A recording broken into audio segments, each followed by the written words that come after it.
सिर्फ एक ही नाम याद था और वो था रमशा।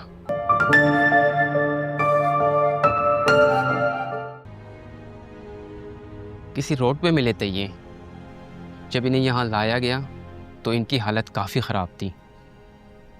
डिहाइड्रेशन भी हो गया था इन्हें, जिसकी वजह से बेहोशी की कैफियत में थे ये। अपना नाम, अपनी फैमिली का नाम, बल्कि इन्हें कुछ भी याद नहीं था। सिर्फ एक ही नाम याद था और वो था रमशा। कुछ देर ऑब्जर्वेशन में रखने के बाद आप इन्हें घर ले जा सकते हैं।